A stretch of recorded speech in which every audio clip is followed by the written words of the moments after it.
Boa noite, pessoal. Primeiramente, eu vou agradecer em nome da organização do evento e a participação de todos na Semana da Engenharia Química online da UFLA. Gostaríamos de agradecer também aos nossos patrocinadores da primeira SEC UFLA presencial e também aos nossos apoiadores da SEC Online, PTQ, Data Science Academy, Grupo Voito, Mate do Excel Inovador, Precision Cursos e Treinamentos MPF, que disponibilizaram incríveis prêmios para vocês. Bom, então agora teremos uma palestra cujo tema é Energia da Biomassa Florestal, com o professor Paulo Trujillo. Bom, o professor Paulo Trujillo, ele é um engenheiro florestal formado pela UFV, com mestrado e doutorado também na UFV e pós-doutorado pela UFPR. Foi pesquisador do INPA, Manaus, e atualmente é professor do DCF da UFLA. Sua especialidade é na área da energia de biomassa, que trabalha com a pirólise ou carbonização de madeira. Tem trabalhado com a qualidade de madeira por diferentes finalidades, ensaios não destrutivos, especialmente sobre as tensões de crescimento na árvore viva. Então, agora ele vai dar início à palestra e, ao final, a gente vai direcionar as perguntas de vocês para que ele possa responder. Então, vocês podem, por favor, ir mandando as perguntas no chat e, ao final, eu direciono as perguntas para ele. Pode começar, Paulo. Boa noite a todos, né, e a todas.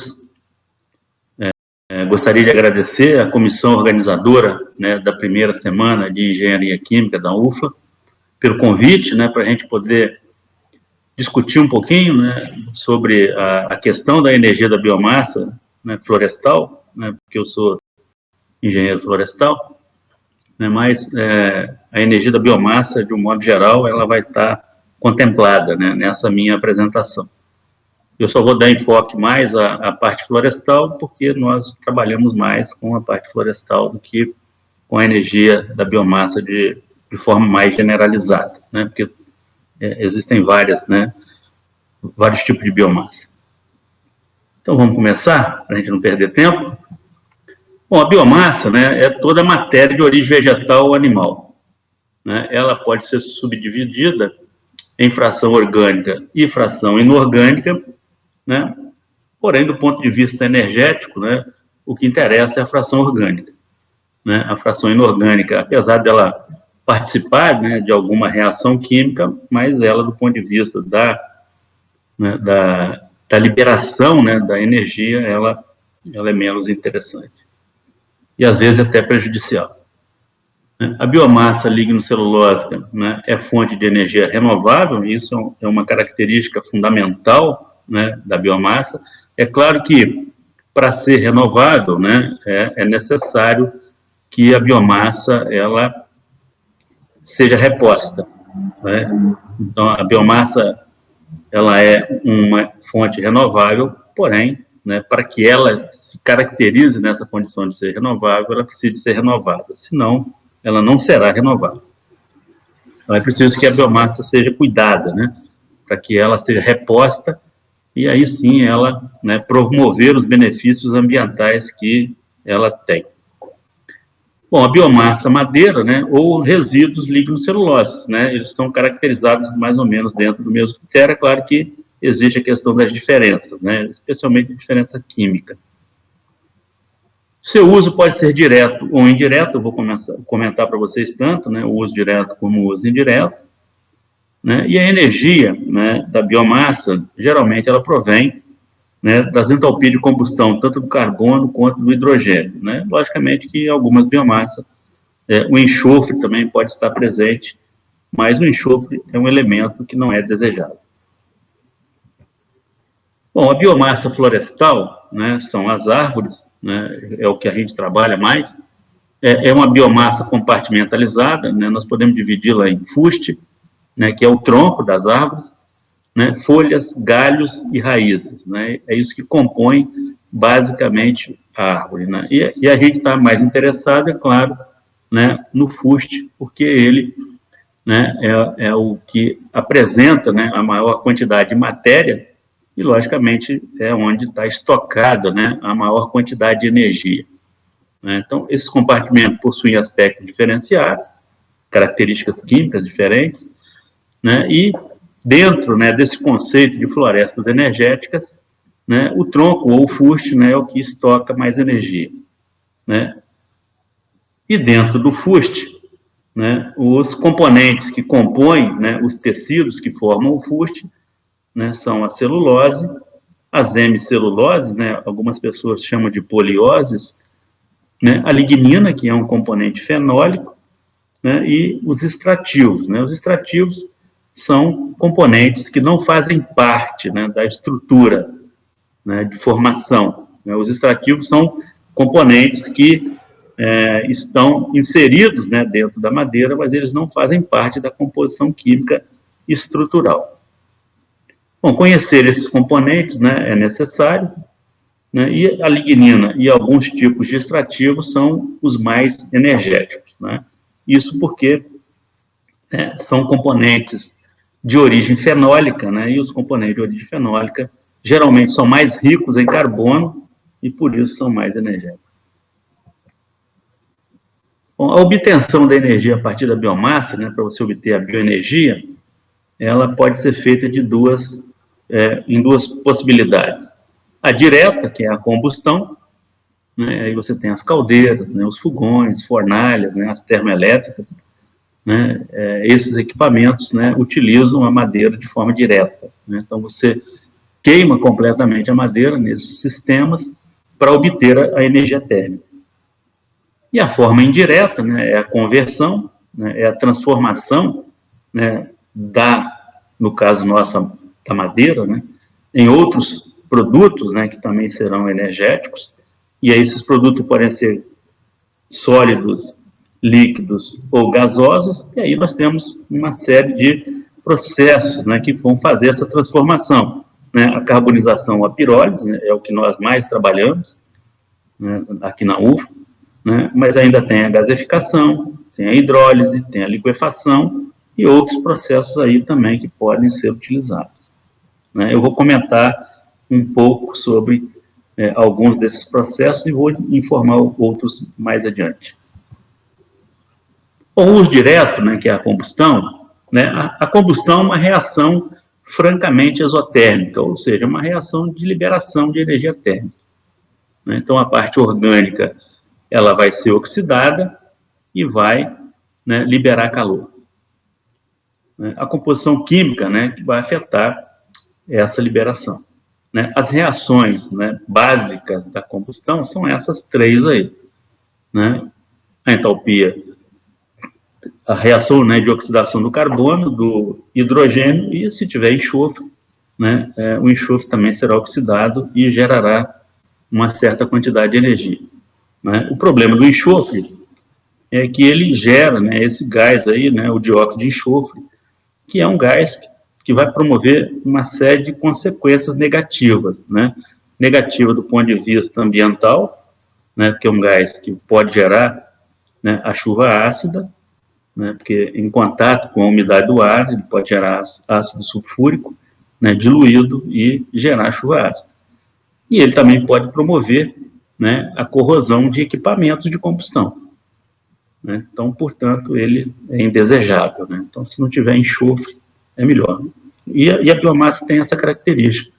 Ela não tem muito enxofre, né, especialmente na madeira. Né? Em outros componentes, né, da árvore, nós encontramos bastante enxofre, mas na madeira, né, felizmente, não tem quase nada. Bom, e as características importantes, né, para a combustão é o poder calorífico, né, que é a medida, né, da quantidade de calor, né, que a biomassa pode liberar, a densidade, né, né, ela representa, né, a quantidade de massa em um determinado volume, e a umidade. Né? A umidade é talvez o principal fator, né, que provoca redução aí no valor calórico, né, ou no poder calorífico. Então, esses três são muito importantes para a combustão. É claro que as características químicas também são importantes. Bom, dois exemplos, né, vou apresentar para vocês que um eu visitei, o outro não. Né, essa usina, né, é uma usina termoelétrica, ela trabalha com resíduo, né, de uma serraria, né, ela está instalada, né, no município de Taquatiara, no Amazonas, e é uma planta de 9 megawatts. Né? Essa planta, ela utiliza todo o resíduo, né, que é gerado na serraria, do processamento das toras, né, e também, né, algum resíduo, né, da própria exploração florestal na floresta. Né? Então, eles trazem a parte que não vai ser utilizada na serraria, né, para geração elétrica. Essa unidade, né, de geração, ela só gera energia elétrica. Então, ela transforma, né, a energia térmica em energia elétrica. Só trabalha dessa forma. Né? E, né, quando tive a oportunidade de visitar, né, essa empresa, na época, né, a serraria estava com uma dificuldade financeira e quem estava, né, pagando, né, todo o custo, né, da exploração, era essa unidade, porque ela vendia, né, a energia para a Eletronorte, né, que é a operadora, né, de eletricidade lá da região norte, e com isso, né, eles tinham um saldo positivo, né, porque a serraria não estava compensando na época. Não sei se ainda é esse o caso, mas, né, era um bom empreendimento, né, para a serraria, quer dizer, associar, né, a utilização do resíduo, né, e ainda a geração de eletricidade. Esse é um outro empreendimento, ele já está instalado, né, nessa empresa da Alquímica, né, lá na Bahia. Essa é diferente da anterior, porque essa é uma planta de cogeração, né, então ela gera calor para dar uma química e ainda gera eletricidade. Então, parte, né, da energia térmica vai, né, ficar na forma do vapor, que vai atender a Down, e parte, né, vai ser para geração elétrica, né, vai gerar 12 megawatts. Esses 12 megawatts vai ser suficiente para um consumo mensal de 56 mil casas, né, lá na região. Né, e tudo com cavaco de madeira. Né? Então, a Dow vai comprar madeira, ela vai plantar e vai comprar, né, para atender a esse empreendimento. Isso é uma peculiaridade, porque a Dow é uma petroquímica, né? Ela é uma empresa da área da petroquímica, né? E é a primeira petroquímica do mundo que vai utilizar a energia da biomassa. Né? Logicamente que isso é um benefício muito grande, né, para a Dow, porque é uma propaganda muito positiva, né? Quer dizer, uma empresa da área da petroquímica que vai gerar calor para o seu processo, né, com uma energia renovável e não com uma energia não renovável, que é o caso do petróleo. Né? Então, é um ponto positivo. Né? Isso já está em funcionamento. Só para vocês terem uma ideia, né, essa planta ficou em mais ou menos 265 milhões de reais. Tá? Então, é uma planta bem grande, não é uma planta pequena. Bom, a conversão, né, nós vamos falar de gasificação. Né? A gasificação nada mais é do que a transformação de um combustível sólido em um combustível gasoso. Né? A composição desse gás, né, geralmente é o CO2 que está presente, mas tem o monóxido, o hidrogênio, o metano e alguns hidrocarbonetos leves. Né? O próprio etano vai estar presente nisso. Em termos do uso energético, né, esse gás é denominado de gás pobre. E ele é chamado de gás pobre porque, comparado com outros gases, né, o poder calórico dele é baixo. Né? Nós vamos ver isso daqui a pouco. Mas ele pode ser utilizado em várias aplicações e nós vamos ver também que tipo de aplicações nós podemos dar a esse tipo de gás. Bom, aqui estão alguns gases, né, que são de uso corriqueiro. Né, o metano, o gás natural, o propano, o butano, né, o biogás e o gás pobre. Né? Então, por isso que ele é pobre. Né? O gás da gasificação, ele tem baixo valor calórico. Mas, ainda assim, né, ele pode ser utilizado, né, para uso energético, plenamente possível. Bom, o que afeta, né, a composição desse gás?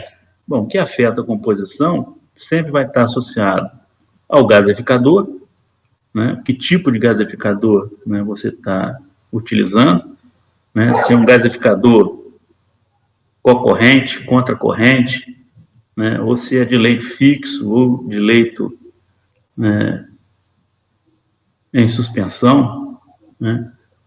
Então, cada um tipo de gasificador, né, ele vai gerar uma composição de gases, né. Dentro dos gasificadores, os tipos, né, a forma de fornecimento de energia ao processo é uma fonte de mudança, né, no tipo de gás. Se o gasificador é alotérmico ou se ele é autotérmico, né, isso gera gases diferenciados.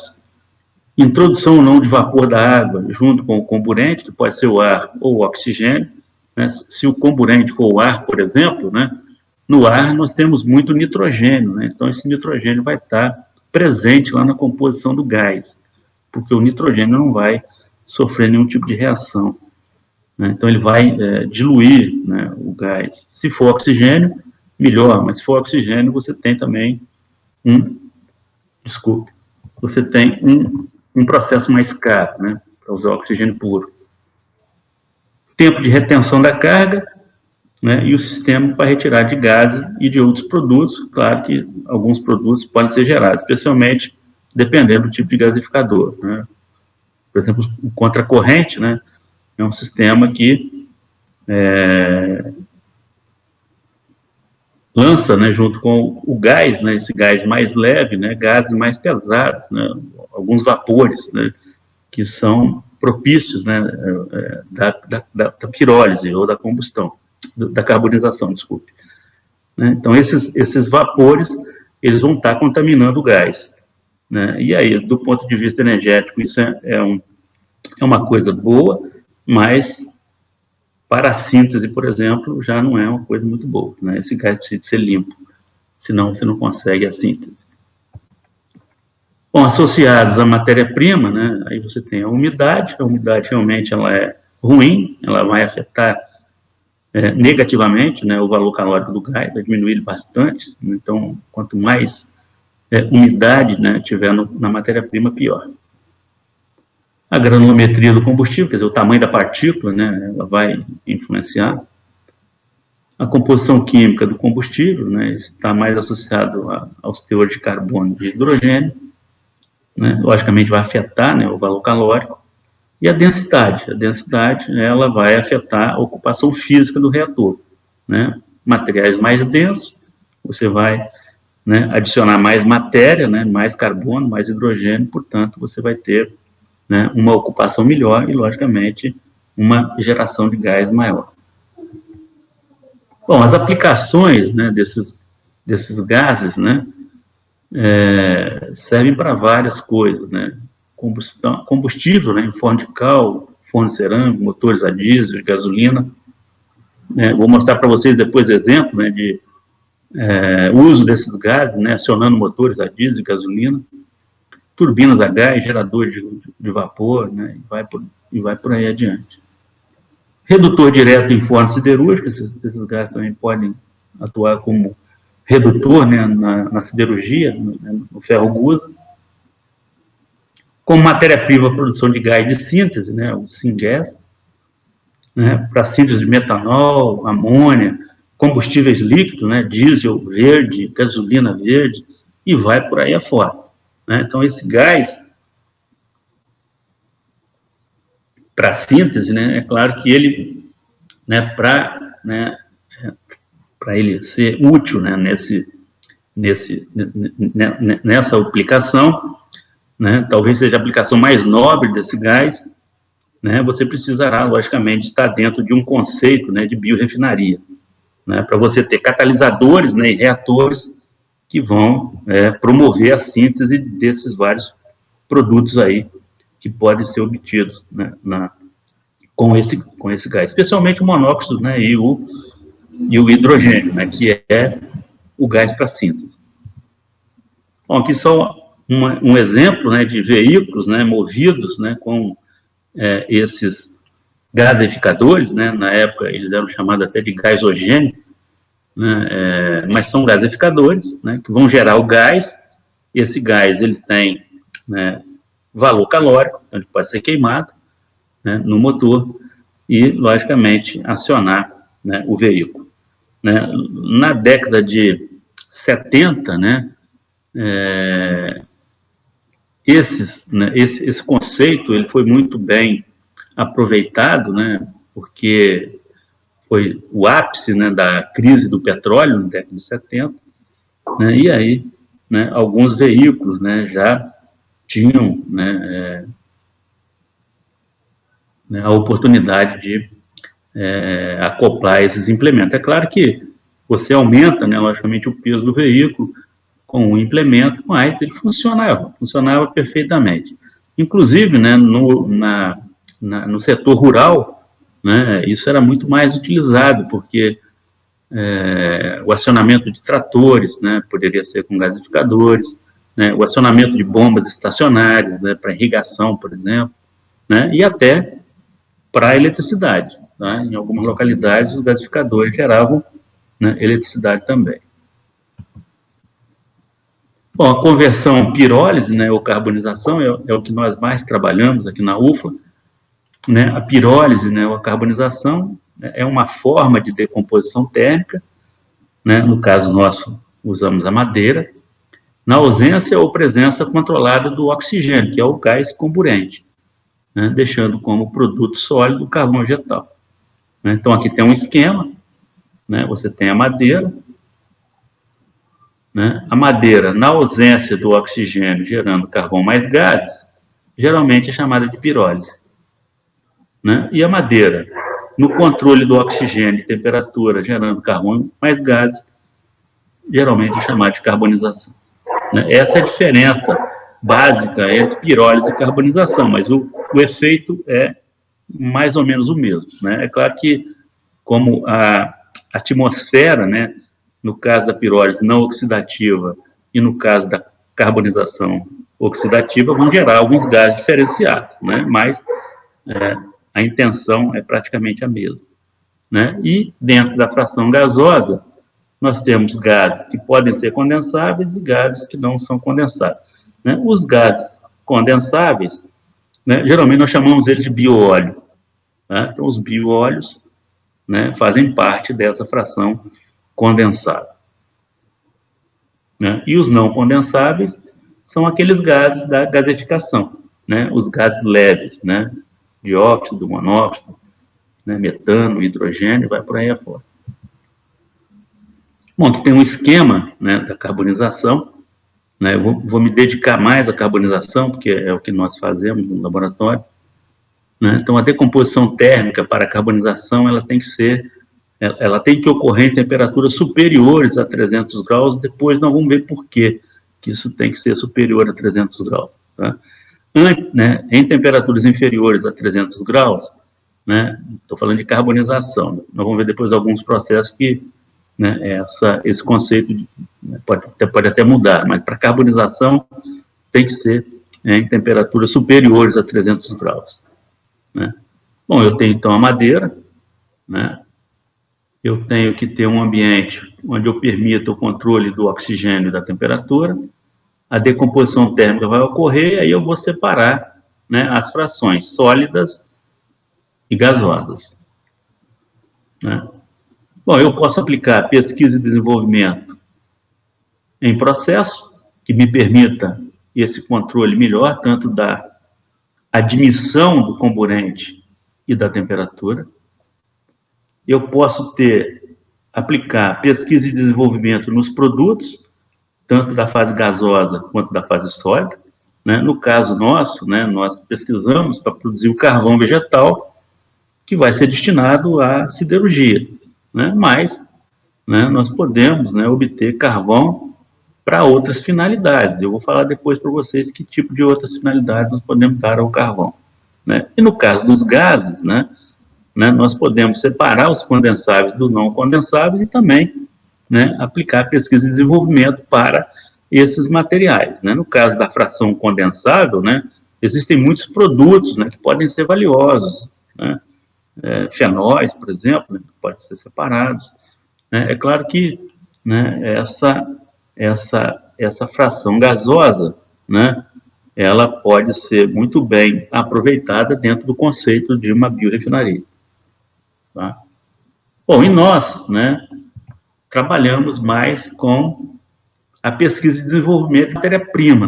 Nós temos um laboratório, né, quer dizer, nós trabalhamos num laboratório na UFLA, né, que permite, né, a gente fazer muitas análises, né, especialmente para caracterizar a matéria-prima, né, e, logicamente, a gente tentar selecionar, né, materiais, né, mais resistentes à degradação térmica e que vão, né, ao invés de desviar a rota para a fração gasosa, vão desviar a rota, né, para a fração sólida, porque é isso que interessa para nós. Bom, a degradação térmica, ela é um binômio de temperatura e tempo, né, e envolve perda de massa e de volume ao mesmo tempo, né? Aqui nós temos dois exemplos, né, de materiais, né? Esse aqui é um tipo de material submetido a diferentes temperaturas, né, variado aqui de 100 graus até 900 graus, né? Os dois materiais submetidos às mesmas, né, temperaturas. E aí nós temos, né, a perda de massa em torno aí de 74% e a perda volumétrica em torno de 68% para este material, e para esse 8, a perda de massa em torno de 69 gramas, que seria 69%, e a perda volumétrica em torno aí de 62%. Vejam que perde mais massa, né, do que volume, né, mas os dois fenômenos, eles estão envolvidos. Né? É por isso que quando a gente transforma, né, a madeira em carvão, geralmente a densidade do carvão é mais baixa do que a densidade da madeira. Isso porque você perde muita massa, né, e menos volume. Tá? Bom, a decomposição térmica, ela pode ser expressada da seguinte forma. Você tem a madeira úmida, né, e inicialmente você tem a secagem da madeira, ela seca, né, então isso vai ter uma temperatura aí de até 150 graus, né, praticamente você não muda a madeira, né, nessa temperatura baixa, né, alguma modificação ela pode acontecer se o tempo da exposição for muito prolongado, mas caso contrário, apenas você vai secar a madeira. Né? Continuando o aquecimento, né, nessa faixa aí de 150 aos 280, você começa agora a danificar a estrutura química, você começa a atacar os componentes químicos que formam a madeira. Né? Os componentes que começam, né, a se degradar inicialmente são as hemiceluloses e a lignina. Né? Então, esses dois componentes, eles começam a perder massa. Se eu continuar com o aquecimento, né, além, né, das hemiceluloses e da lignina, a celulose começa também a ser atacada. Né? Então, se eu parar, né, essa carbonização, né, nessa fase 3 aí, né, eu vou ter um produto chamado de atiço. Né? O atiço é um produto intermediário entre o carvão e a madeira. Né? Até a fase 2, eu tenho a madeira torrada, a madeira, né, que foi torrada, mas na fase 3 eu já começo a ter uma degradação mais substancial, tanto das hemiceluloses quanto da celulose, e aí, né, você tem um produto intermediário. Continuando com o aquecimento, né, acima aí dos 400 graus, aí você já tem, né, a decomposição da lignina, e aí a madeira já se transformou completamente em carvão. Então, essas etapas, né, elas acontecem de forma sequencial na madeira à medida que, né, o calor vai passando, né, para dentro de uma peça de madeira. Então, isso vai acontecendo simultaneamente. Então, imagine que você tem que ter uma fonte de calor externa, né, o calor tem que passar para dentro da madeira por condução, né, lá dentro da madeira os componentes químicos começam a ser degradados, né, e esse vapor tem que sair. Né? Então, tem um fluxo em contracorrente da fonte de calor, né, que traz calor para fora por convecção. Né? Então, é assim que funciona essa decomposição térmica. Né? E a etapa crítica é essa primeira etapa, a secagem. Né? Isso porque, para você, né, passar, né, a água da fase líquida para a fase gasosa, você tem que fornecer uma certa quantidade de calor para ela. Né? Geralmente, né, esse valor está entre 600 a 800, né, calorias por grama de água, vai depender da situação. Se a água estiver livre, né, por exemplo, a água, né, que está numa roupa, por exemplo, né, secando no varal, né, aí você gasta 600 calorias por grama de água para ela passar, né, para ela mudar de fase. Né, mas a água que está na madeira, né, por sua vez, é diferente, porque a água na madeira ela está ligada, né, está ligada por ligação de hidrogênio. Então você tem que, né, fornecer um pouco mais de energia para ela poder sair. Né? Aí o cálculo é mais ou menos em torno de 800 calorias por grama. Bom, a decomposição dos componentes básicos da parede celular, ela está expressada nessa figura. Né? Aqui nós temos representando a linha azul e vermelha, dois tipos, né, de lignina. Uma lignina chamada de ácida, que é essa linha azul. Essa lignina ácida é a lignina que nós quantificamos, né, o teor de lignina no material. E aqui é uma lignina chamada de lignina mili. Essa lignina mili é uma lignina usada no estudo, né, da macromolécula da lignina. Né? É uma lignina que é menos modificada, né? A extração dela gera menos modificação e, por isso, ela é mais próxima, né, da protolignina, ou a lignina que está na parede celular. Né? A linha verde é a celulose. Vejam que a celulose, né, ela tem uma estreita faixa de decomposição térmica, né? Ela atinge uma determinada temperatura, o polímero praticamente se desfaz, né, verticalmente. Isso por conta, né, do tipo de ligação química que tem né, no polímero da celulose, que é uma ligação apenas. Então, se você tem um nível energético para quebrar uma ligação, vai quebrar toda. Né? É mais ou menos isso. Né? Essa linha violeta, né, ela representa um tipo de hemicelulose, né, uma chilana, que está muito presente na madeira da folhosa. Né? E essa linha escura, preta, né, é a madeira. Né? Veja que a madeira ela fica no intermediário, né? Porque ela tem os três componentes e os três componentes se degradando ao mesmo tempo. Mas ela é muito mais próxima, né, da celulose. Por que é mais próxima da celulose? Porque a celulose é o componente majoritário. Né? Tem muito mais celulose na madeira do que hemicelulose e do que lignina. Né? Então, as faixas de degradação são essas aí abaixo, né? E, né, a ordem crescente, né, de estabilidade térmica é essa. Né? As hemiceluloses são as menos estáveis, a celulose é o intermediário e a lignina é a mais estável. Né? Isso, logicamente, é função de como são, né, esses componentes químicos. Né? As hemiceluloses, elas degradam, né, em uma faixa mais ampla do que a da própria celulose, né, mas começam a se degradar em temperatura mais baixa, né, e geram, né, um residual menor também, participam menos, né, na composição da fração sólida, né, enquanto que celulose e lignina, né, compõem mais. Bom, a decomposição térmica ela é afetada tanto pelo processo como pela matéria-prima. Né? Bom, os fatores de processo que afetam a decomposição térmica é a temperatura, né? Por isso nós falamos que a carbonização, né, tem que ser acima de 300 graus. Né? Se vocês olharem aquela figura lá da decomposição dos componentes, vocês vão perceber por quê? Por conta da celulose. Né? Como a celulose ela vai, né, se degradar acima dos 300, né, é isso que faz com que, né, a gente precise, né, de mais temperatura para essa decomposição.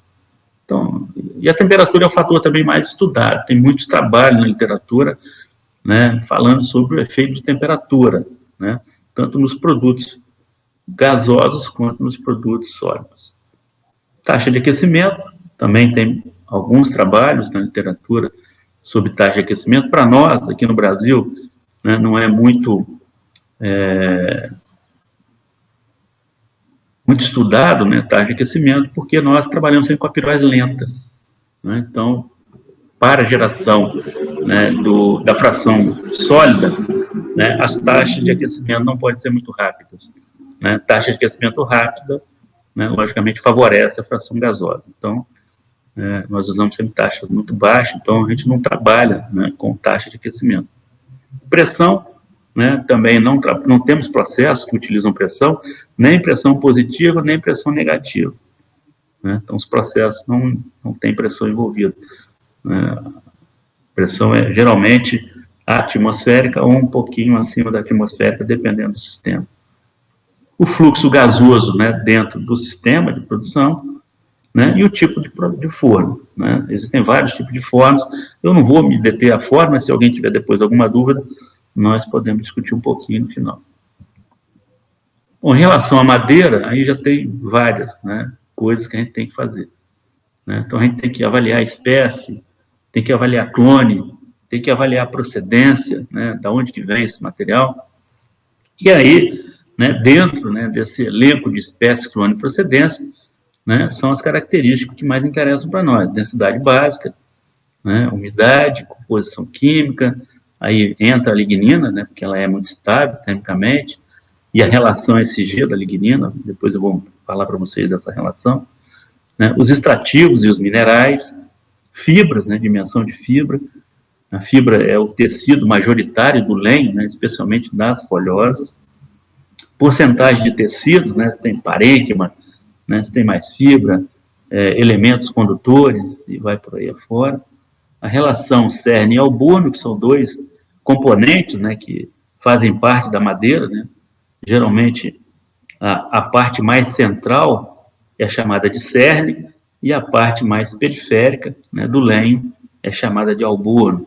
Né. Geralmente o cerne tem coloração diferente do albuno. Geralmente o cerne é colorido e o albuno, geralmente ele não tem muita cor, né, é uma cor palha. E o diâmetro da peça, né, geralmente, né, o diâmetro interfere mais do que o comprimento da peça. Né. Isso por conta, logicamente, da, né, transferência de calor. Né. Se vocês imaginarem uma peça de diâmetro maior, né, vai demorar muito mais tempo, né, para o calor atingir o centro da peça do que de uma peça de diâmetro menor. Né. A gente tem que sempre lembrar que a madeira é um bom isolante térmico. Né. Então, isso dificulta, né, a transferência de calor. Né. E é isso que nós mais estudamos. Bom, vou mostrar para vocês agora alguns exemplos, né, do que acontece, né, com efeito de temperatura. Né. Aqui a gente está mostrando para vocês o efeito da temperatura no rendimento da fração sólida, né, nós chamamos de rendimento gravimétrico de carvão, né, que é o rendimento de massa. Né. Gravimétrico significa relação de massa. Né. Está aqui do lado como que isso é obtido. Né. Vejam que, se você tem um material que foi submetido a uma temperatura de 300 graus, praticamente não perdeu massa nenhuma. Né? Mas quando você submete a 400, aí você tem, né, uma perda de massa bastante grande, né? E é por isso que a carbonização tem que ser em temperatura acima de 300 graus. Né? E, né, o rendimento tende a reduzir, mas em temperaturas mais altas, tá vendo? Há uma tendência de estabilidade. Né? Você não consegue mais eliminar massa, mesmo porque a massa que vai sair, né, da fração sólida geralmente será hidrogênio. Como o hidrogênio tem massa molar baixa, né, então você não tem muita perda de massa mais, o rendimento permanece mais ou menos constante. O rendimento em carbono fixo é um outro rendimento, né, a equação dele está aqui, é o rendimento gravimétrico de carvão vezes o teor de carbono fixo, né, que o carvão tem, né, dividido por 100, porque todas as duas, tanto o rendimento quanto o teor, eles são em porcentagem, então você eliminar uma das porcentagens, divide por 100. Né? Vejam que esse rendimento em carbono fixo, ele representa quanto de carbono que ficou na fração sólida após a transformação, né? Por exemplo, a madeira, ela tem em torno aí de 50% de carbono, né? Quanto desse carbono ficou na fração sólida? Porque esse carbono ele vai ser dividido, né? Uma parte vai para a fase gasosa, a outra parte vai para a fase sólida, né? Então, esse aqui, né, é o carbono que está na fase sólida, né? Vejo que ele varia pouco, né, com a temperatura, bem constante, né? Nós vamos ver por que isso fica mais ou menos constante com a temperatura. Bom, o teor de material volátil e o teor de carbono fixo, né, tanto no cerne quanto no alburno, tem esse comportamento. São variáveis inversamente proporcionais, né? Se o carbono fixo aumenta, significa que o material volátil vai diminuir. Não tem como os dois aumentarem ao mesmo tempo. São inversamente proporcionais. Vejam que, tanto para o cerne quanto para o alburno, né, o comportamento é o mesmo, indicando que quem define carbono fixo e material volátil não é o material, é a temperatura. Tá? Mas isso é uma indicação, a gente não tem essa certeza ainda completa, não. Tá? Mas tudo indica que a temperatura, ela mascara o efeito da matéria-prima, né, para essa característica, né, química do carvão vegetal.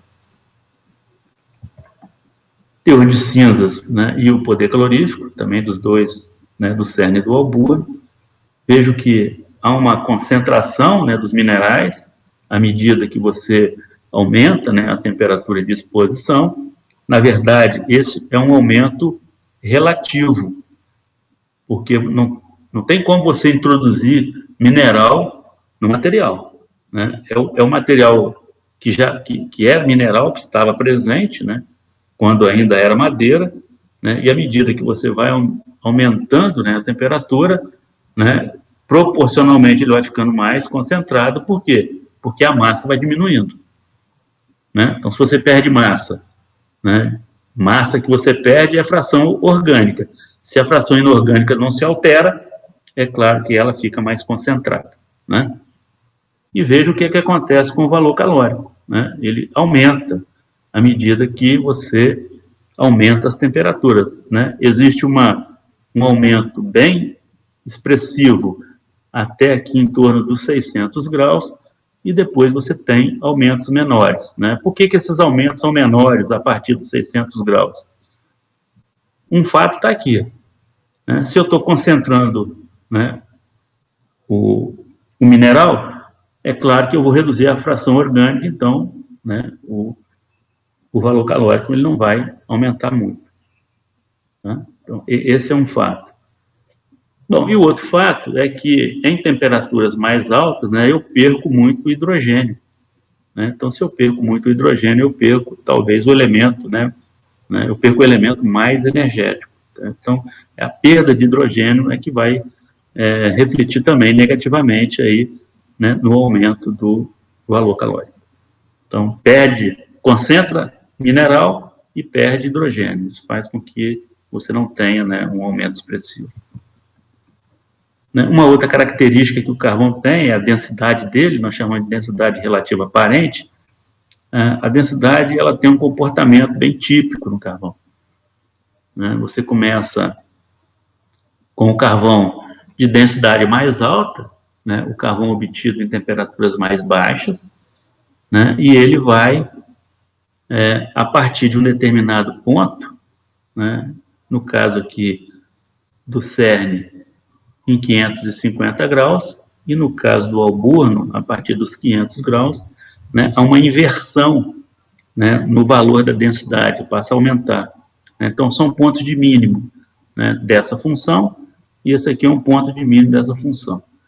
Então, esses pontos de mínimos, né, eles indicam o seguinte, que antes, né, do ponto de mínimo, você tem perda de massa e de volume, né? Se você pensar que densidade é uma relação de massa por volume, e se a densidade cai, significa que o numerador cai mais do que o denominador, né? Então, se em cima, né, da divisão você tem redução maior do que o volume, a densidade diminui.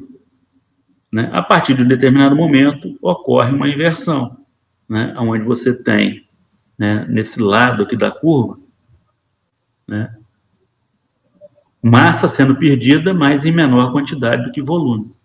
Aí a densidade volta a aumentar. Né? É isso que acontece, né, com o carvão vegetal quando a gente trabalha em temperaturas mais elevadas. Bom, aqui a densidade energética, né? A densidade energética ela é dada por essa expressão, né? É o poder calorífico superior vezes essa densidade. Né? Vejam que existe uma não conformidade, né, nesses iniciais aqui, tanto do cerne quanto do albuno, logicamente coincidente com aquele ponto de mínimo, né, que, né, as funções de densidade passam.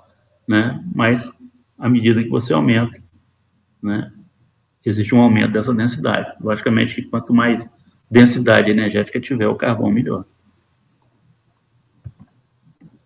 Bom, e aqui a perda volumétrica, né, tanto para o cerne quanto para o alburno. Vejam que o cerne, né, tem uma resistência à degradação maior do que o alburno, muito provavelmente porque a composição química do cerne diferencia da do alburno. Né? É esperado que no cerne, por exemplo, né, você tenha mais lignina do que no alburno. Né? E isso vai fazer com que, né, a sua decomposição térmica seja mais, quer dizer, que a composição térmica desse material seja mais resistente. Tem mais lignina e, logicamente, tem também extrativo. Alguns extrativos também podem contribuir com essa menor perda de volume, desculpe, né, do cerne. Então, logicamente que ele vai perder menos volume e também menos massa. E nós trabalhamos nessa faixa aí, que vai dos 400, né, até os 500 graus, né, no sistema de produção. Né, não é muito menos do que 400, né, isso por conta lá do teor do carbono fixo, e não pode ser muito acima dos 500, porque também o sistema, né, não permite essa flexibilidade.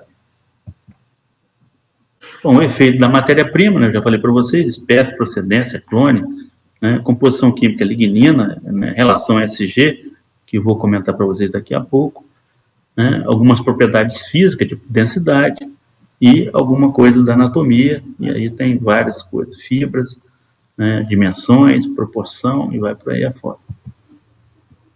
Bom, características que são importantes de fato, né, que a gente tem estudado bastante aqui em Lavras. A umidade, né, lá no laboratório, nós vamos ver que não é muito importante, mas do ponto de vista da produção é. Né, mas a umidade tem que ser levada em consideração, a umidade da lenha. A densidade básica, o poder calorífico, dimensão da peça, lá no laboratório também não é importante, nós vamos ver isso daqui a pouco. A composição química nós temos trabalhado bastante, né, sempre avaliando quanto de lignina tem no material, né, temos investido muito nessa relação SG.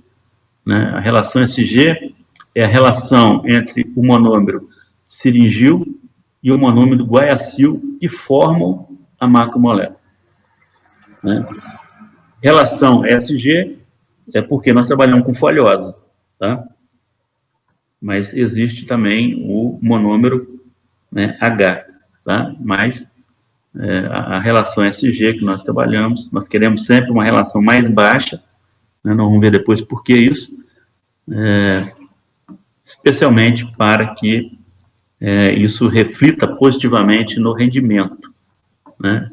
Extrativos, cinzas, né, e a cristalinidade da celulose. Nós também estamos tentando trabalhar com a questão da cristalinidade. Né? A gente acredita que quanto mais cristalina, né, a celulose for, isso também vai ajudar aí e vai promover uma maior resistência à decomposição térmica. Mas, né, a gente também não sabe direito disso não. Alguns trabalhos na literatura indicam isso, mas a gente não tem certeza absoluta sobre isso. Né? Fibras e porcentagem de tecido a gente também tem trabalhado. Bom, na visão da unidade de produção, o que é mais importante lá é umidade e dimensão da peça, especialmente o diâmetro. Né? A umidade provoca aumento do ciclo de produção e reduz o rendimento. Isso porque, né, a energia, né, necessária a essa transformação vem da própria madeira, né, no sistema de produção. Então, você queima madeira para gerar calor, aquecer o ambiente e promover a transformação. Né? Então, se tem mais água, é claro que o valor calórico vai ser mais baixo dessa madeira e, lógico, você vai gastar mais energia, né, na secagem. Né? E isso vai afetar o ciclo de produção e o rendimento. A dimensão da peça, né, que a gente pode pensar no diâmetro apenas, né, vai dificultar a transferência de calor, né, na peça, né, vai aumentar a friabilidade do carvão devido à movimentação gasosa. Né? A friabilidade significa que, né, o carvão ele vai ficar mais quebradiço. Né? Então, essa movimentação gasosa, ela promove, né, a formação de muitas trincas internas do carvão, e quando você movimenta ele, ele vai quebrar, né, gerando peças menores, né, que não são, né, utilizadas, né, pela indústria. Né? Então, quanto mais finos, né, do carvão for gerado, pior será. Então, esses dois fatores, né, são fundamentais, pois influenciam a produção, produtividade e rendimento. Mas as demais características também são importantes, né, especialmente associadas, né, àqueles componentes de maior estabilidade térmica, né, lignina, né, relação SG, que nós estamos estudando aqui com bastante intensidade. Bom, e na visão do laboratório, umidade e dimensão de peça são fatores que não afetam a produção, produtividade e rendimento, porque nós usamos um forno elétrico, né, e o forno elétrico, né, ele não interessa se está úmido ou se está seco. O que vai acontecer, se está úmido ou se está seco, é a geração de material particulado, né, que você vai obter depois da transformação. Geralmente está mais úmido, o carvão vai estar mais quebradiço quando ele sai do reator. Se está seco, ele sai mais intacto. Aí, logicamente, vai depender também da velocidade de aquecimento. Se você usar uma velocidade mais baixa, o carvão está mais intacto. Se você usa uma velocidade mais elevada, ele vai sair mais propenso, né, a rachaduras, empenamentos e assim por diante. Então, sai mais danificado. Né? Mas, para o laboratório, isso não é problema, né, porque eu vou pesar tudo, né, então os rendimentos não vão ser afetados. Agora, as demais características da madeira são importantes. Né? O que a gente faz no laboratório? Geralmente, a gente seca a madeira antes, né, para eliminar já o efeito da umidade. Né? E quando você carboniza dois materiais diferentes, né, o que vai promover diferença entre eles? É a composição química. Né? Então, se eu tenho dois materiais diferentes sendo carbonizados secos, né, eu eliminei o efeito da umidade e, portanto, o efeito que fica é da composição. Aí eu estudo a composição para ver o que tem de diferença. Né? E a gente classifica materiais dessa forma. Bom, aqui só alguns resultados, né, que nós já observamos isso no passado, né, nós já sabemos isso, né, tem que ter lignina. Se não tiver lignina, né, você tem rendimento baixo. Né? Todo material que tem lignina baixa vai gerar rendimento baixo. Todo material que tem lignina alta vai gerar rendimento alto. Tanto o rendimento em carvão, quanto no carbono fixo. Desculpa. Tanto o rendimento em carvão, quanto em carbono fixo. A relação é exatamente a mesma, não muda nada. Né?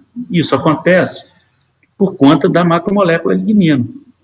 Né? Essas ligações, né, que estão apontadas aí pelas setas vermelhas, né, são ligações entre dois monômeros do tipo guaiacil. Né? O monômero do tipo guaiacil é o monômero que só tem no anel aromático, no anel benzeno, né, um grupo metoxílico. Né, no carbono 3. Né, de modo que o carbono 5 está liberado para ligação química. Né, acontece aqui. Né? O monômero siringil, que é esse aqui, ele tem um grupo metoxílico aqui, outro aqui, quer dizer que o carbono está indisponível para ligação química. Então, se tem mais guaiacil formando a macromolécula, a possibilidade, né, de ocorrerem mais ligações químicas dentro da macromolécula é maior. Né? E como são ligações, né, tipo carbono, né, e duplo carbono, né, essas ligações são mais fortes e, portanto, mais resistentes. Né? Quando tem na lignina, né, uma maior quantidade desse monômero guaiacil, isso na madeira, logicamente, da folhosa, tá, pessoal? Espera-se que a lignina seja mais condensada. A lignina mais condensada é porque ela tem mais ligações internas. Né? Se ela é mais condensada, ela também será mais resistente à degradação.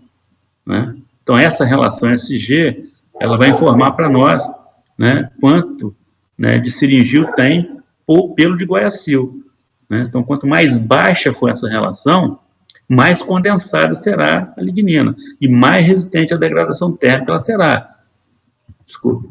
Né? Então, o que interessa, né, de fato, nessa macromolécula é o número e a força dessas ligações. Né? Então, quanto maior for o número e maior a força das ligações, mais resistente ela será à degradação térmica. E a gente espera que isso aconteça quando a relação é baixa. Né? Tem que ter o monômero guaiacil e, logicamente, tem que ocorrer a ligação. Se não ocorrer a ligação, não adianta nada também não. Né? Porque você precisa de aumentar o número da ligação para que ela fique mais resistente à degradação. Bom, aqui agora alguns exemplos, né, já, né, de estudos, né, que estudaram a relação SG e o rendimento, né, de carvão. Né? Então, alguns estudos, né, mostraram, né, uma relação bem favorável, né, ao rendimento, quer dizer, menores relações, maiores rendimentos, maiores relações, menores rendimentos. É isso que a gente deseja. Nem sempre conseguimos isso, né? Mas é o que a gente espera e é o que a gente tenta conseguir. Né? Aqui um outro exemplo, que envolve tanto a idade, né, dos materiais quanto, né, a relação SG e o rendimento.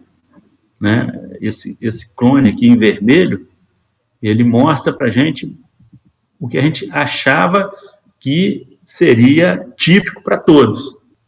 Né? Ou seja, a relação SG ela é mais alta no material mais novo e ela tende a reduzir com a idade. Isso que a gente achava. Né? E se a relação é mais alta, né? Desculpa, se a relação é mais alta, você tem menor rendimento, e se a relação é mais baixa, você teria rendimentos maiores. Então, a conversão seria melhor. Mas isso não acontece, né, para todos os clones. Aí vem esses outros dois clones aí e fazem, né, mostram esse comportamento, né, bem adverso. É claro que a tendência sempre é que a relação mais baixa ela vai favorecer o rendimento, né, nesses clones, mas, né, às vezes, né, a idade não mostra muito bem, né, o que foi típico para esse clone aqui, e o que a gente estava achando que ia acontecer. Por isso que a gente tem que estudar mais materiais, né, não parar nisso não. Aqui é o efeito da holocelulose. A holocelulose é a soma da celulose mais, né, as hemicelulose, né, ou os carboidratos, né, estruturais, né, da madeira. A relação é negativa, tem que ser, porque se é positivo com a lignina, tem que ser negativo com os carboidratos. Aqui o extrativo, né, a relação também com os extrativos, ela é positiva, né, a gente espera que não são todos, né, os tipos de extrativos que vão contribuir com isso, né, geralmente os polifenólicos, né, é capaz de contribuir com esse aumento aí do rendimento, favorecendo o rendimento. Eles podem ser mais estáveis termicamente. A densidade básica da madeira e a densidade relativa do carvão, né, tem esse comportamento bem típico, né? Madeira mais densa vai gerar carvão mais denso. Não tem como madeira mais leve gerar carvão mais denso, né? Isso é uma realidade. Aqui, o que acontece, né, de positivo ou de negativo na transformação, né? Geralmente o valor calórico, né, ele aumenta, né, que está representado pelo superior e pelo poder calórico inferior, né? O carbono elementar aumenta bastante, né? Você vê que na madeira, né, você tem lá 47%, 48% de carbono, passa para 79%, 80%. Né? O hidrogênio cai, né? Isso é uma perda, mas infelizmente, né, tem que ter perda também. Mas cai bastante, né, o oxigênio caindo favorece, logicamente, o valor calórico. Né? O material volátil também cai bastante, né? E o teor de carbono fixo e o teor de minerais, eles tendem a aumentar. Né? Enquanto que na madeira está em torno de 15% a 18%, né? No carvão vai ficar em torno de 75%, 76%, né? E os minerais, né, por sorte, apesar deles aumentarem, né, esse aumento ele não é preocupante, porque ainda é uma condição ainda de menos de 1%, né, de cinza no material. Quer dizer, a madeira tem muito pouco mineral nela, né, e repassa pouco também para o carvão, né, mas ocorre um aumento. Né, e essa última variável aí é o carbono elementar menos o carbono fixo. Né. Então vejam que existe carbono, né, na fração gasosa, né, de modo que você tem aí um carbono ainda que pode ser utilizado, por isso que o gás, né, o material volátil, ele é energético. Né? Bom, aplicações do carvão são várias, né? Aqui no Brasil, a maior aplicação é na siderurgia, né? Então, mais de 85% do carvão produzido é consumido pela siderurgia. É produzido e consumido, né? Mas nós também temos uma fração aí que atende ao público doméstico, né, para a cocção de alimentos. Né? Isso é muito mais expressivo lá na África, né? Os países africanos, né, utilizam muito o carvão para a cocção de alimentos. Né? O biochar, né, que é um produto, né, que melhora a propriedade física, química e estrutural dos solos, né, e mobiliza ainda carbono. Né? Então, o biochar é um produto, né, para condicionamento de solo. E o carvão ativado, né, que é um poderoso, né, adsorvente, né, usado para vários tipos de finalidades. Né? Talvez a mais importante aqui seja a de bebidas, né? Mas está em vários produtos já o carvão ativado. Né? Bom, o que é desejável para o uso energético? Bom, densidade básica da madeira tem que ser alta, né? Fração parede das fibras ela tem que ser alta, porque ela vai contribuir para aumentar a densidade básica. O teor de lignina tem que ser o mais alto possível. É claro que a gente não consegue, né, aumentar indefinidamente a quantidade de lignina, porque existe um balanço, né, na planta de carboidrato e o componente fenólico. O poder calorífico tem que ser o mais alto possível também, logicamente depende da lignina e vai depender, né, dos polifenóis. Baixa relação SG da lignina, né, logicamente, se tiver mais G, né, e mais ligação, vai ser mais favorável.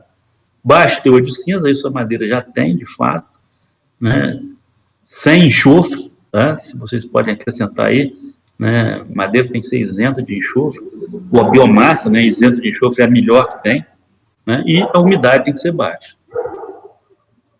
Bom, o que nós já sabemos, ou pelo menos o que a gente já tem de certeza, né, que o rendimento em carvão e em carbono fixo, eles estão associados ao teor de lignina, extrativos e a baixa relação SG. Quer dizer, quando a gente fala em baixa relação SG, né, a gente espera, né, porque ainda não confirmamos isso com certeza. Né, nós ainda precisamos de experimentar mais, nós estamos fazendo mais trabalhos, né, para tentar chegar de fato a essa conclusão, mas a gente espera que isso aconteça. A propriedade física do carvão está associada com a da madeira. Né, por exemplo, densidade do carvão e densidade da madeira são características que estão associadas. Característica energética da madeira está associada ao teor de lignina extrativo, isso a gente já sabe. O poder calorifico da madeira é afetado positivamente, tanto com a lignina quanto com alguns extrativos, especialmente os polifenólicos. Características de crescimento da madeira devem ser avaliadas conjuntamente. A madeira tem, suas características de crescimento. E as características de crescimento elas devem estar associadas com essas da madeira, com lignina, por exemplo. Elas não podem afetar de forma negativa essas características, senão não adianta a gente ficar avaliando madeira. Então, a gente tem que certificar que as características do crescimento, elas não vão interferir de forma muito grande nessas outras propriedades. Importante as estimativas de massa seca e de lignina na madeira, pois relacionam-se com a produção de carvão vegetal. Tanto a quantidade de matéria seca e a quantidade de lignina presente nessa matéria seca vão afetar a produção. Quer dizer, a tendência é de maior produção de carvão quanto mais massa seca e quanto mais lignina tiver na massa seca.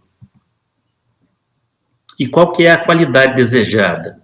Madeira de elevada densidade básica, baixo teor de cinzas, alto teor de lignina e baixo de óleo celulose, baixa relação SG e que possua fibras de menor largura e parede mais espessa, para que você tenha uma fração de parede mais elevada. Que essas características elas têm que estar associadas a madeira de elevado incremento volumétrico e de elevada resistência mecânica. É claro que a madeira, você precisa de produzir madeira. Aqui no Brasil, inclusive, os incrementos volumétricos são relativamente elevados. Os mais elevados do mundo estão aqui no Brasil. Nem na origem dos eucaliptos que nós plantamos aqui, os crescimentos são iguais. Isso porque essa espécie se adaptou muito bem às condições climáticas do Brasil. Bom, outras formas, hidrólise, que pode ser ácida ou enzimática, para a produção do etanol celulósico ou de segunda geração. Isso também, geralmente, a hidrólise para a geração do etanol, ela está vindo da forma enzimática. A forma ácida ela é mais complicada. A liquefação, que é a transformação da biomassa em produtos majoritariamente líquidos, vou falar um pouquinho dela mais para frente, por isso que ela está marcada aí. A digestão anaeróbia, produção de biogás. Compactação, produção de briquetes e pellets. Torrefação ou torreficação, gera um produto intermediário entre o carvão e a biomassa, mas bem mais intermediário, mais para o lado da biomassa que para o lado do carvão, a torrefação, porque ocorre em temperaturas mais baixas, 220, 250 graus, e ainda existem outros que eu não listei aqui. Bom, a liquefação ou carbonização hidrotérmica são processos que estão em moda. Vários trabalhos estão sendo publicados dentro desses dois conceitos aí. A carbonização hidrotérmica é para a produção do hidrochá. Então, a temperatura de utilização é entre 270 e 370 graus Celsius, pressão menor do que 2 megapascal. Então, a carbonização hidrotérmica nessas condições aí. Então, você tem que ter um reator, aquecer o reator e pressão. Bom, a liquefação hidrotérmica, produção do bioóleo. Temperatura entre 250 e 550, pressão entre 5 e 25 megapascal. Desculpe que o A ali está maiúsculo, mas ele tem que ser minúsculo. Fatores que afetam o rendimento e os produtos desses dois processos: atmosfera de reação, que pode ser oxidativa ou inerte, então vai gerar diferentes produtos da reação. Temperatura, taxa de aquecimento, tempo de residência, pressão e catalisadores. O uso de catalisadores também está sendo muito pesquisado, para você obter determinados produtos aí, especialmente na fração condensada. Bom, existe também né, a produção dessa substância chamada de celullignina, que na verdade nada mais é do que uma pré-hidrólise, né, ácida, né, para a produção desse material. Temperatura entre 150 e 170 graus Celsius, pressão de menos de 1 MPa. Consiste em um material sólido, né, composto basicamente de celulose cristalina e lignina. Na verdade, essa pré-hidrólise é para o quê? Para eliminar hemicelulose extrativos, né, e deixar um composto, né, que foi atacado, né, pelo ácido, né, ou pelas condições ácidas, né, e pela pressão, né, e obtém-se um produto aí chamado de celullignina. Né? O que afeta, né, a quantidade desse produto? Temperatura, concentração do ácido, tempo da residência. Sendo que a concentração do ácido, né, é baixa, né, nessa pré-hidrólise. Você usa praticamente pouco ácido. Inclusive, né, algumas literaturas falam que não precisa usar ácido nenhum. Né? Basta que você aumente um pouco o tempo da reação. Né? E, logicamente, o tipo da matéria-prima. Era isso que eu queria apresentar para vocês, pessoal. Muito obrigado. Agradeço o convite novamente da equipe aí, né, de organização da primeira semana de Engenharia Química e estou à disposição para qualquer questionamento. Muito obrigado.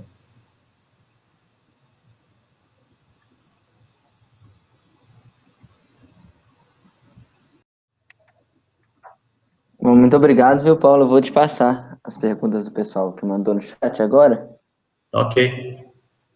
para você poder responder. Aqui, ó. A primeira é do Guilherme. Ele está perguntando se tem muita diferença do processo de pirólise do lixo e da madeira. Não, a pirólise não é diferente, né? Porque a pirólise é decomposição térmica. Então, lixo ou madeira vai ser decomposição térmica. A diferença é que no lixo, o pessoal tem chamado desse negócio aí de hidrocarbonização. Né? Qual é a vantagem da hidrocarbonização? A vantagem da hidrocarbonização é que ela ocorre meio aquoso. Então, a umidade não vai fazer diferença mais, muito pelo contrário, ela precisa dela, né? Então, esses processos estão sendo renomeados, né, com essas novas denominações, mas a decomposição térmica ela não muda, não, ela é a mesma. Uhum. Obrigado. Aí a próxima é da Marcela. Professor, realiza uma pesquisa do potencial energético de uma biomassa através da hidrólise enzimática e gostaria de comparar os resultados com o potencial energético através da combustão. Quais os principais parâmetros que eu devo analisar para ter uma comparação válida? Pode voltar no início? Hidrólise enzimática, né? Eu realizo uma pesquisa do potencial energético de uma biomassa através da hidrólise enzimática. E gostaria de... a hidrólise enzimática para produzir etanol, é isso? Estou entendendo assim, né? Se for para a produção de etanol, você vai ter que avaliar o etanol, né? Aí são características, né, que tem no etanol, né? Teor alcoólico, né? Rendimento, né? Não sei como é que você está fazendo, se é por batelada, se não é, deve ser por batelada. Mas, e logicamente avaliar o valor calórico, né? O etanol ele tem que ter um valor calórico já definido, né? Não tem muita...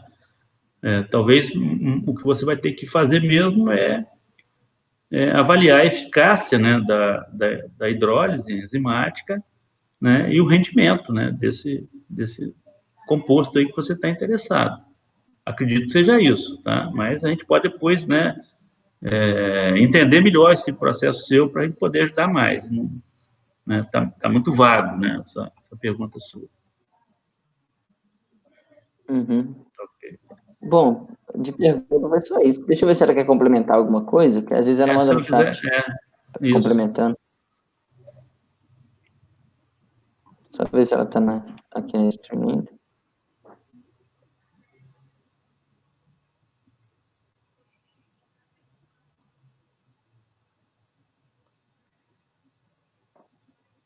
Talvez uma análise econômica, né? Pode ser também uma coisa boa, tá?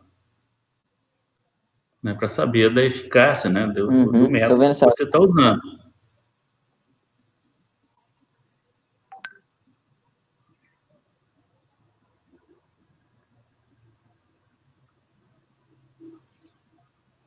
Ela falou que depois envia um e-mail a você, que ela Ah, explica tá, melhor. beleza. Porque fica Isso meio aí. difícil, né? Não sei como é que está sendo, né? Então fica mais difícil, mas o que ela vai avaliar, logicamente, é rendimento, né, do etanol e ver se o etanol, né, tem que características aí para poder ser utilizado, né? Hum, E, logicamente, né, uma avaliação econômica, né, dos custos, né, isso é bom, porque, né, muito se fala, né, da questão do etanol da segunda geração, que ele é muito mais caro, né, do que o da primeira geração, exatamente por conta, né, dos royalties, né, associados aí às enzimas, né? Então, se tiver um custo mais baixo, né, se você conseguir reduzir o custo, né, para custo próximo, né, do etanol da primeira geração, é o que o pessoal quer. Isso aí você vai, né, quebrar paradigma, né? Eu só queria falar uma coisa para vocês, é que, logicamente, vocês são da engenharia química, né? E a engenharia química, logicamente, a densidade básica. Eu, professor, puta merda, o que é densidade básica, né? Para mim é muito simples, mas para vocês eu tenho certeza que não é uma coisa simples, né? Mas é um tipo de densidade que a gente determina na madeira, né? Ela é chamada de básica porque ela é básica mesmo, ela é referência, né? Essa densidade, ela inclusive, ela é um índice de qualidade, especialmente quando você quer um material para o uso energético, seja de forma direta ou indireta, né? Então, aquele material mais denso, é claro que ele é o preferido, tem mais matéria, né? Mais energia estocada, né? Muito simples, né? Mais matéria, mais energia estocada. Então, na hora que você liberar energia, libera mais também, uhum, né? com certeza. Então, algumas outras características aí que eu falei, talvez o pessoal não entende muito, mas desculpa aí, mas porque não dá também para a gente ficar explicando, porque senão não fica aqui 3 horas, né? É, não, isso é muito esclarecedor, sim. Muito obrigado. Aí acho que no mais é isso. As perguntas que tiveram já fiz. A te agradecer mesmo pela disponibilidade. E Isso, acrescentou? qualquer coisa, se o pessoal quiser entrar em contato, estou à disposição. Então. Tá bom. Muito obrigado.